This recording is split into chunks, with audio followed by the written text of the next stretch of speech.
Thanks for stopping by. I'm glad you're here. Why not relax and listen to a story or two? It's a vagabond story. From our first RV renovation to getting legal to actually getting to travel a little bit. Our renovation started back at the back of the RV and has been moving forward. Right now, we're kind of in the center area of the RV. There are sort of two areas here. One is the booth area where there's a table and a push out in case we want to increase the size of the square feet inside the camper. And the other side is the kitchen. And of course, the kitchen has to be done well because you've got to keep the cook happy. Uh, the kitchen counter was laminated, some laminate over MDF. Over the years, the countertop got wet. No surprise there.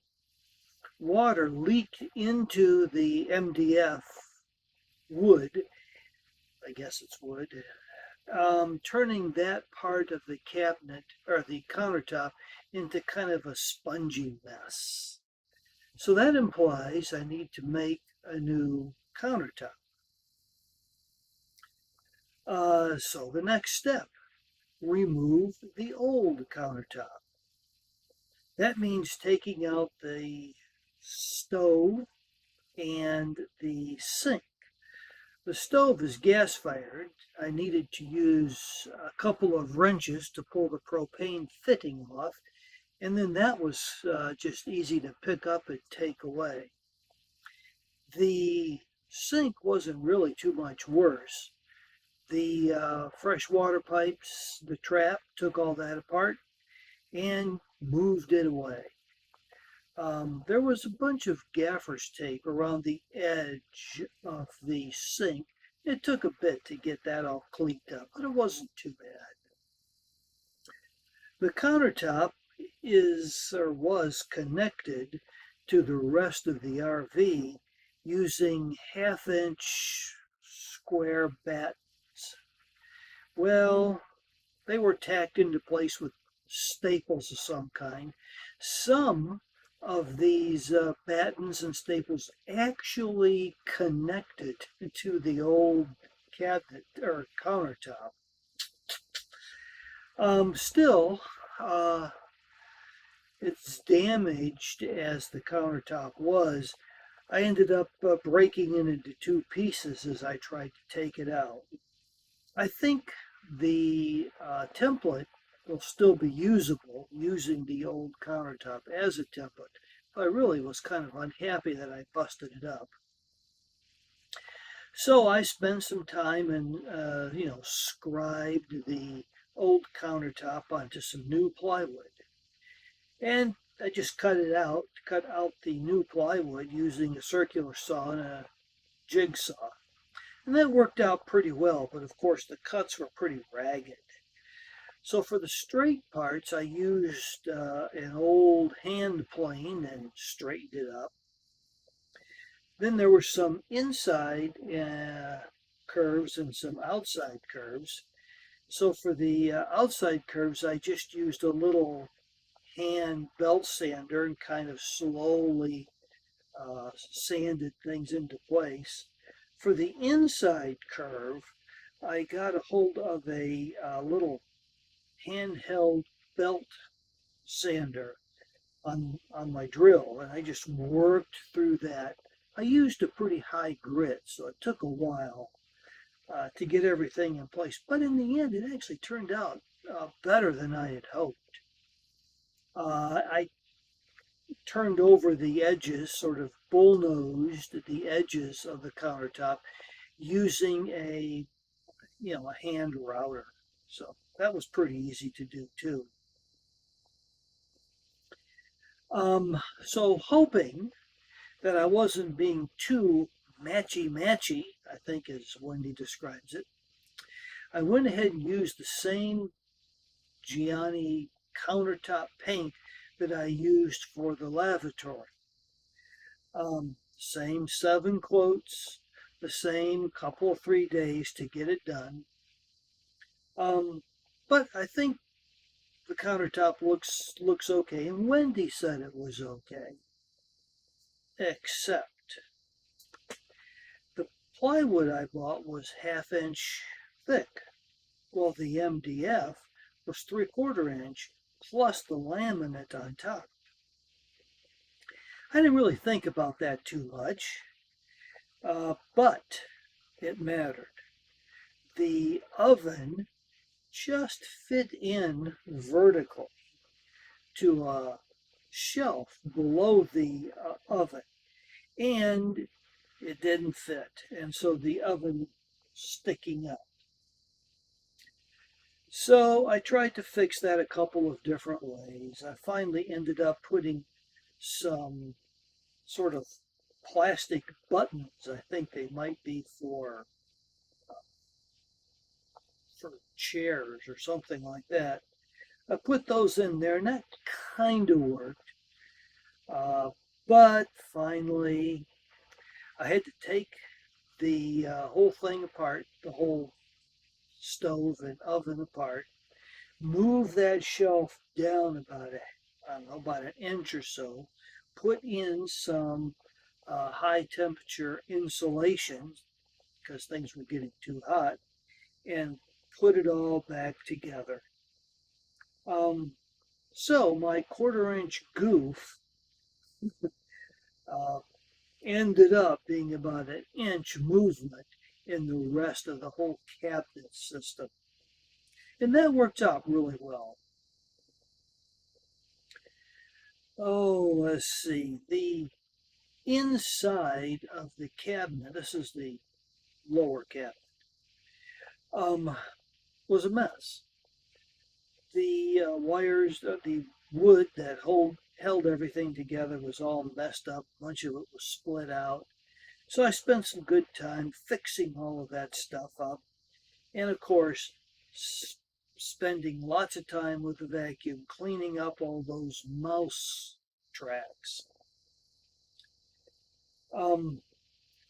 Oddly enough, there's an open hole in the cabinet system. Just a hole. Looks like it's about the right size for a drawer, but there's no drawer. Maybe it's a vent, but it's all closed off on all sides. It's just a random hole sitting there. Looks kind of strange and wonderful. So I put together a new drawer, put it in there, and I think it actually looks pretty nice. I found some extra pieces of oak from one of the other projects I'd done here, and so I was able to get the finish to match pretty well. Long ago, I remember drawers in cabinets not needing latches. Instead, the drawer would slide in and then drop down about 1/2 inch or so.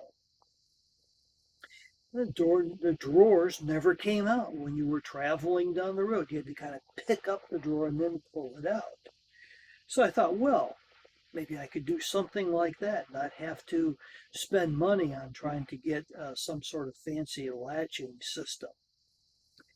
Well, I got looking at the rails that the drawers ride on, and I noticed that if I cut off a little bit of metal at just one place, I don't know, about a 1/2 inch of it or so, the drawer would drop right down and be locked into place.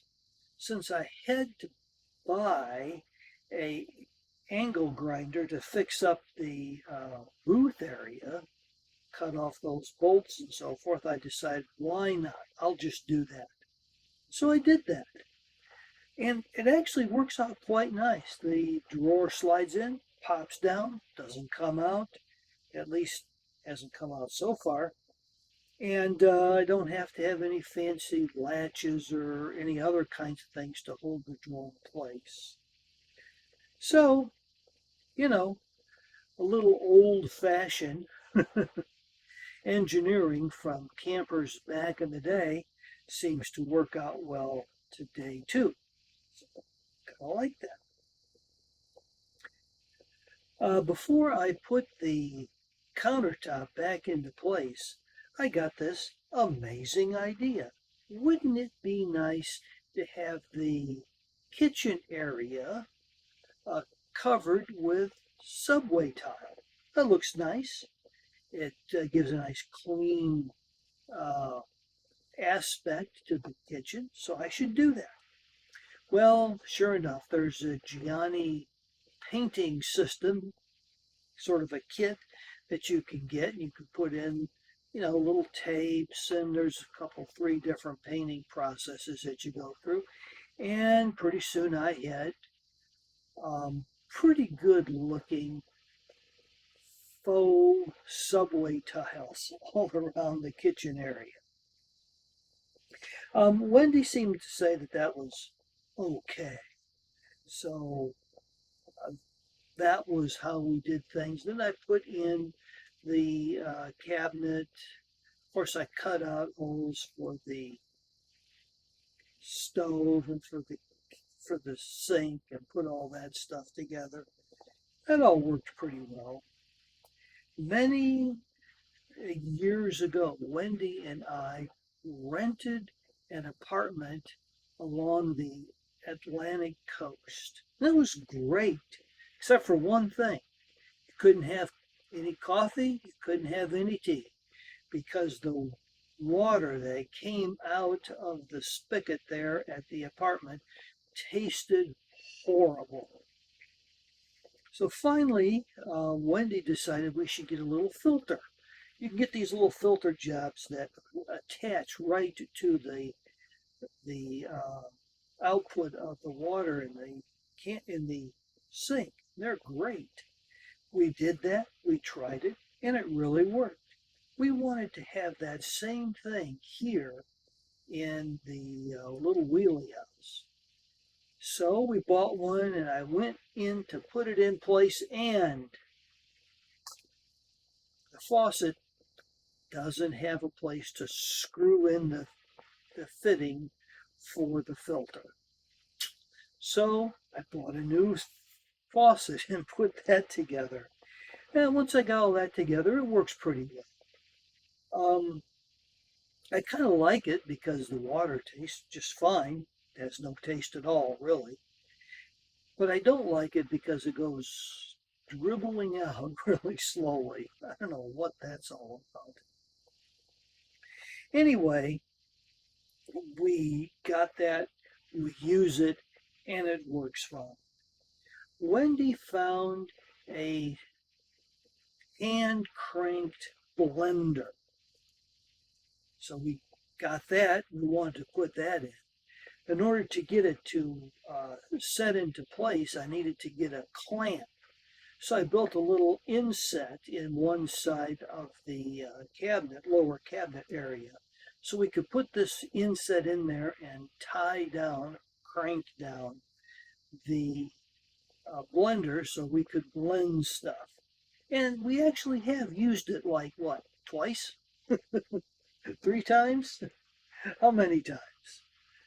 But it's there. It works. It actually works quite well. We made smoothies the other day. One nice thing, it doesn't use any electricity, so that's always a good thing.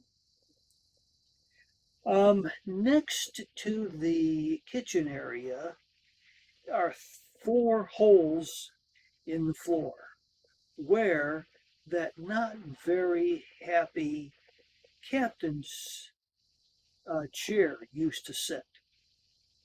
I've got to do something about that, but that's another story.